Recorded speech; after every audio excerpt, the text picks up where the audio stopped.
Bom dia, galerichos! Tudo bem? Aqui é o Tiozinho e bem-vindos à aula número 4 do Inglês Tio, a chave da porta do mundo. E vamos lá. O que a gente falou na última aula? Falamos sobre o verbo coisiar, que é basicamente um exemplo aqui. Ô Pia, o que você está coisiando aí? Nós temos na cultura tiozina essa capacidade de, quando não sabe exatamente sobre a identidade de alguém, você chama cho, choa, né? Um grupo de desconhecidos, um chozedo. E quando você não sabe qual o verbo, o que eles estão fazendo, você usa o verbo coisiar. Então nós temos uma cultura muito rica, né? Muito expressiva. E aí vamos lá. Falamos dos verbos no infinitivo, né? Que são aqueles verbos que terminam ar, ir, que é onde vai o acento, né? E a importância, né, de você acentuar as palavras da forma correta, né? Senão as coisas ficam bem trupicadas, digamos assim. Em português é caminhar, em chositonês vai para caminhar e em inglês você coloca o to na frente. E se alguém tivesse falado isso antes, para você já teria evitado alguns traumas aí no aprendizado, né? Caminhar, dormir, correr. Já anotem esses verbos porque são verbos muito utilizados. E se você souber isso, você já vai poder fazer uma visita num outro país, porque você vai caminhar, você vai dormir, né? Sleep.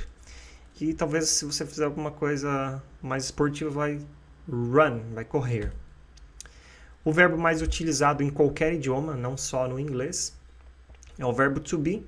E aí um colega, um professor de inglês também, viu a minha aula e falou, olha, explica sobre os verbos irregulares para as pessoas entenderem, porque o verbo to be ele é muito irregular. E aí o objetivo dessa aula hoje é explicar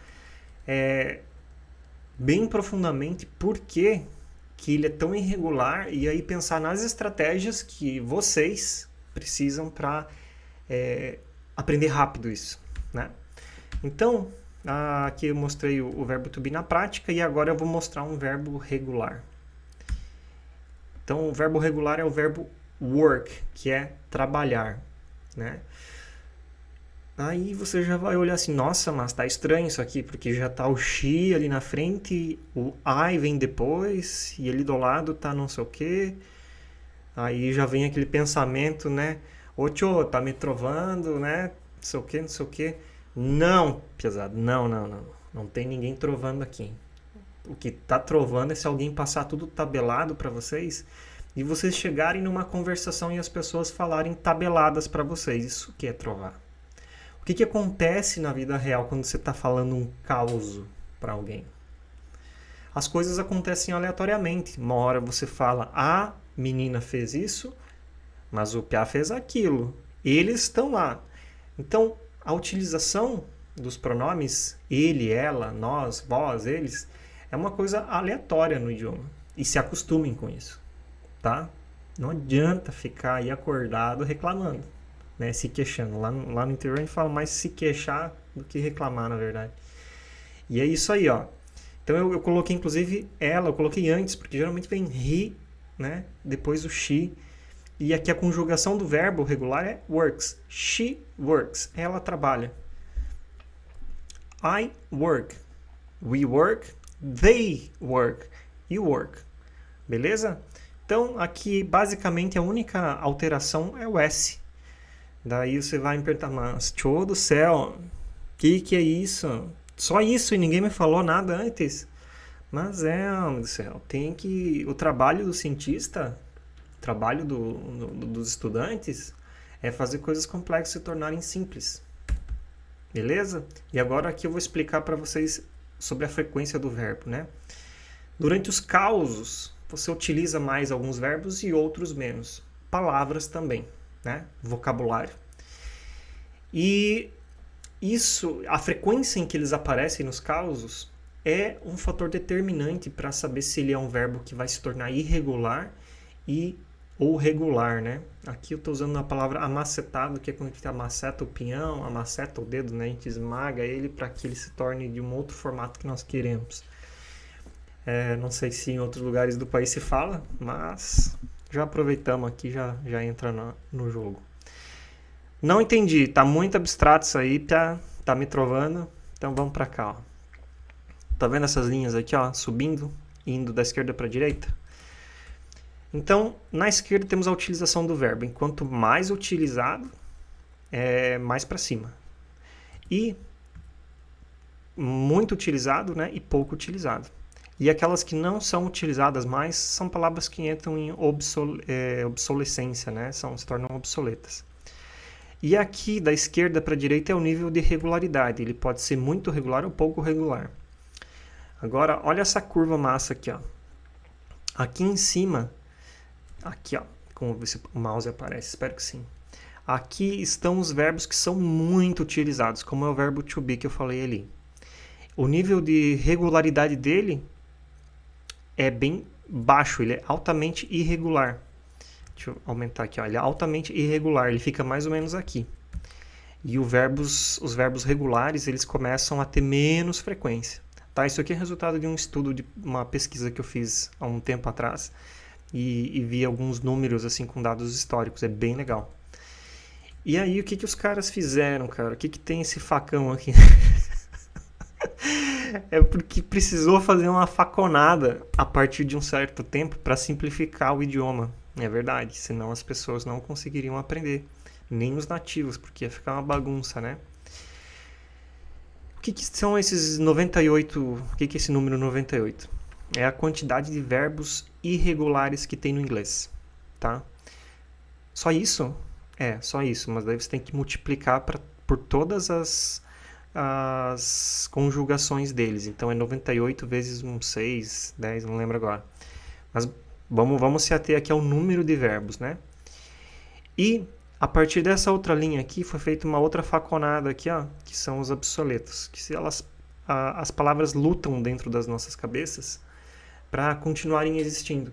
E aí quando você tem uma espécie, por exemplo, de um animal que ele se torna extinto, acontece também nos idiomas, né? Novas palavras podem surgir todos os dias, como várias palavras velhas passam de ser utilizadas. Por exemplo, obséquio é muito pouco utilizado, né? Piquenique em português, como que se fala? Em português se chama convescote. Legal, né? Então, é uma palavra que se tornou obsoleta no nosso idioma. E, vamos lá. Aí, quantas palavras existem no idioma inglês? Aproximadamente, existem algumas análises da Oxford, Cambridge e grupos abertos na internet que falam em torno de 171 mil palavras. Palavra se chama words. Então, já deixei em inglês aqui. Vocês estão vendo que o inglês já está começando a entrar no nosso linguajar aqui, né? Vão se acostumando. Tem aproximadamente 15 mil verbos, né? 10 a 15 mil, varia. E aí, quantas palavras um nativo, uma pessoa que nasceu num país de língua inglesa, utiliza para se comunicar? Ele sabe 171 mil palavras? Provavelmente não. Mas ele vai trabalhar em torno de 20 a 30 mil palavras, o que é mais ou menos o que no português também pode ser utilizado, né? Uma pessoa com uma grande envergadura linguística. E aqui, pra gente, quantas palavras eu preciso para eu poder dizer assim, não, eu sou fluente, eu consigo me virar, eu consigo viajar, eu consigo fazer uma reunião, eu consigo fazer uma série de coisas. A gente está falando em torno de 3 mil palavras. To have, o verbo ter, como tem o to aqui no infinitivo, ter uma conversação. To have a conversation.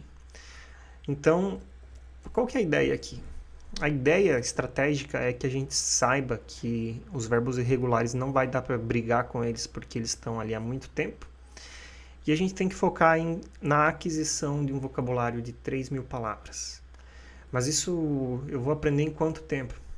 Isso aí varia, né, galera? Vai depender de quanto tempo você vai sentar na cadeira e vai estudar, vai mexer no celular com as coisas em inglês, né? A frequência com que essas palavras vão ser apresentadas nos teus olhos, nos teus ouvidos, é o que vai definir o tempo né? Você vai aprender de qualquer jeito. A diferença é o tempo em que isso vai acontecer. Beleza? Então, olha só que legal, né? A boa notícia é os verbos irregulares estão diminuindo. A má notícia é que isso leva quase 1000 anos para acontecer. Então, o que nós temos aqui? Há 1000 anos atrás, nós tínhamos... Nós não, eles que se virem lá, tinham 177 verbos irregulares. 500 anos depois, 155. E hoje, já tem o today aqui, é uma palavra muito utilizada, anota essa, today, que é hoje, são 98 palavras. Beleza? Então, galera, a aula de hoje era isso. Fiquem espertos aí com relação aos verbos regulares e irregulares. E eu deixei aqui uns deveres para vocês. Busque no YouTube os 10 verbos irregulares mais usados. Pesquisem, ali tem umas aulas muito legais, né? E o objetivo aqui do Inglês Show não é criar aulas que já existem. Tá? Aqui, se for para criar algo que já existe, não precisa fazer, já está lá. Né? Então, sejam curiosos e vão atrás desses verbos irregulares, principalmente os 10 primeiros, para quem está começando, para quem já está mais avançado, vai para os 20, para os 30, né? E os verbos regulares, começa a entender o que são esses verbos regulares, esses que estão aqui, ó, nessa parte entre essa linha de corte aqui da faconada, até aqui nos que se utilizam pouco. Aqui em cima, nesses 98, é o nosso grande foco.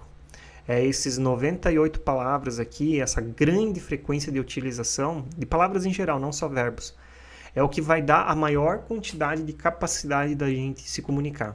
Se você focar em aprender palavras obsoletas, você vai ser obsoleto também. Legal, né? Isso é o que a gente não quer. Então, saber o que quer e saber o que não quer é muito importante para guiar os teus estudos. Né? E principalmente aqui finalizando, né? Não fique gastando energia, falando mal, se queixando dos verbos. Porque, cara, eles existem há 1000 anos aí, não tem que ficar se queixando, beleza? Então a aula por hoje era isso. Obrigado pela atenção. Fiquem bem à vontade sempre para escrever para a gente no Instagram, aqui no YouTube. A gente vai respondendo conforme tem o tempo, né? Esse é um trabalho voluntário. Ele é feito nos finais de semana e com um desejo de que as pessoas aprendam, ganhem liberdade aprendendo a se comunicar, tanto em português quanto em inglês, espanhol, em qualquer outro idioma, até nos idiomas profissionais. Um abraço, piazada. Até o próximo domingo. Tchau, tchau.